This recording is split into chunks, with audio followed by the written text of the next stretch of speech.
The history of Burkina Faso includes the history of various kingdoms within the country, such as the Moshie kingdoms, as well as the later French colonization of the territory and its independence as the Republic of Upper Volta in 1960. Ancient and medieval history. Iron production occurred in regions near Durula at least as far back as the 8th century BC and was widely practiced across the region by the 5th century BC. Furnaces, mines, and surrounding dwellings dating from this time period are found across the country. Recent archaeological discoveries at Bora in southwest Niger and in adjacent southwest Burkina Faso have documented the existence of the Iron Age Bora culture from the 3rd century to the 13th century. The Bora Asanda system of settlements apparently covered the lower Niger River Valley, including the Bora region of Burkina Faso. Further research is needed to understand the role this early civilization played in the ancient and medieval history of West Africa. Lorapini is a pre-European stone ruin which was linked to the gold trade between the 14th and 17th centuries. It is a World Heritage Site. From medieval times until the end of the 19th century, the region of Burkina Faso was ruled by the empire-building Moshie people, who are believed to have come up to their present location from northern Ghana, where the ethnically related Dagomba people still live. For several centuries, Moshie peasants were both farmers and soldiers.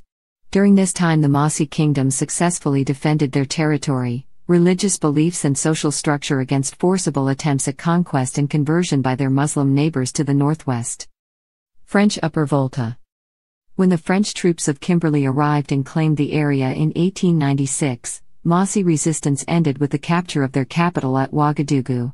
In 1919, certain provinces from Ivory Coast were united into French Upper Volta and the French West Africa Federation.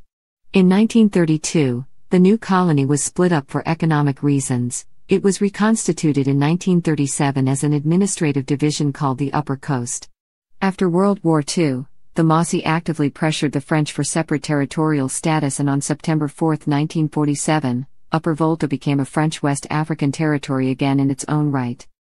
A revision in the organization of French overseas territories began with the passage of the Basic Law of July 23, 1956. This act was followed by reorganizational measures approved by the French Parliament early in 1957 that ensured a large degree of self-government for individual territories. Upper Volta became an autonomous republic in the French community on December 11, 1958. On July 11, 1960, France agreed to Upper Volta becoming fully independent. Republic of Upper Volta. The Republic of Upper Volta declared independence on August 5, 1960. The first president, Maurice Yameogo, was the leader of the Voltaic Democratic Union. The 1960 Constitution provided for election by universal suffrage of a president and a national assembly for 5-year terms. Soon after coming to power, Yameogo banned all political parties other than the UDV. Yameogo's government was viewed as corrupt and said to perpetuate neo-colonialism by favoring French political and economic interests which had allowed politicians to enrich themselves but not the nation's peasants or small class of urban workers. The government lasted until 1966 when, after much unrest including mass demonstrations and strikes by students, labor unions, and civil servants, the military intervened and deposed Yameogo in the 1966 Upper Voltan coup d'état. The coup leaders suspended the constitution, dissolved the National Assembly, and placed Lieutenant Colonel Sango Lamazena at the head of a government of senior army officers. The army remained in power for 4 years. On June 14, 1970, the Voltans ratified a new constitution that established a 4-year transition period toward complete civilian rule. Lamazena remained in power throughout the 1970s as president of military or mixed civil-military governments. He faced a major crisis in the form of the Sahel drought and was sent in 1973 to the UN and the US in order to secure aid. After conflict over the 1970 constitution, a new constitution was written and approved in 1977, and Lamazena was re-elected by open elections in 1978. Lamazena's government faced problems with the country's traditionally powerful trade unions, and on November 25, 1980, Colonel Said Serbo overthrew President Lamazena in a bloodless coup. Colonel Serbo established the Military Committee of Recovery for National Progress as the supreme governmental authority, thus eradicating the 1977 constitution. Colonel Serbo also encountered resistance from trade unions and was overthrown 2 years later on November 7, 1982, by Major Dr. Jean-Baptiste Ouédraogo and the Council of Popular Salvation. The CSP continued to ban political parties and organizations, yet promised a transition to civilian rule and a new constitution. Infighting developed between the right and left factions of the CSP. The leader of the leftists, Captain Thomas Sankara, was appointed prime minister in January 1983, but subsequently arrested. Efforts to free him, directed by Captain Blaise Compaoré, resulted in a military coup d'état on August 4, 1983. The coup brought Sankara to power and his government began to implement a series of revolutionary programs which included mass vaccinations, infrastructure improvements, the expansion of women's rights, encouragement of domestic agricultural consumption and anti-desertification projects. Burkina Faso. On August 2, 1984, on President Sankara's initiative, the country's name was changed from Upper Volta to Burkina Faso.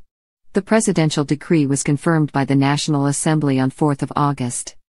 Sankara's government formed the National Council for the Revolution, with Sankara as its president, and established popular committees for the defense of the revolution. The Pioneers of the Revolution Youth Program was also established. Sankara launched an ambitious socio-economic program for change, one of the largest ever undertaken on the African continent. His foreign policies were centered on anti-imperialism, his government denying all foreign aid, pushing for odious debt reduction, nationalizing all land and mineral wealth and averting the power and influence of the International Monetary Fund and World Bank. His domestic policies included a nationwide literacy campaign, land redistribution to peasants, railway and road construction and the outlawing of female genital mutilation, forced marriages and polygamy. Sankara pushed for agrarian self-sufficiency and promoted public health by vaccinating 2,500,000 children against meningitis, yellow fever, and measles. His national agenda also included planting over 10 million trees to halt the growing desertification of the Sahel. Sankara called on every village to build a medical dispensary and had over 350 communities build schools with their own labor. 5-day war with Mali. On Christmas Day 1985, tensions with Mali over the mineral-rich Agadir Strip erupted in a war that lasted 5 days and killed about 100 people. The conflict ended after mediation by President Félix Houphouët-Boigny of Ivory Coast. The conflict is known as the Christmas War in Burkina Faso. Many of the strict austerity measures taken by Sankara met with growing resistance and disagreement. Despite his initial popularity and personal charisma, problems began to surface in the implementation of the revolutionary ideals. Rule of Blaise Compaoré. The CDRs, which were formed as popular mass organizations, deteriorated in some areas into gangs of armed thugs and clashed with several trade unions. Tensions over the repressive tactics of the government and its overall direction mounted steadily. On October 15, 1987, Sankara was assassinated in a coup which brought Captain Blaise Compaoré to power. Compaoré, Captain Henri Zongo, and Major Jean-Baptiste Boukari Lengani formed the Popular Front, which pledged to continue and pursue the goals of the revolution and to rectify Sankara's deviations from the original aims. The new government, realizing the need for bourgeois support, tacitly moderated many of Sankara's policies. As part of a much-discussed political opening process, several political organizations, 3 of them non-Marxist, were accepted under an umbrella political organization created in June 1989 by the FP. Some members of the leftist organization Pour la démocratie populaire/Mouvement du Travail were against the admission of non-Marxist groups in the front.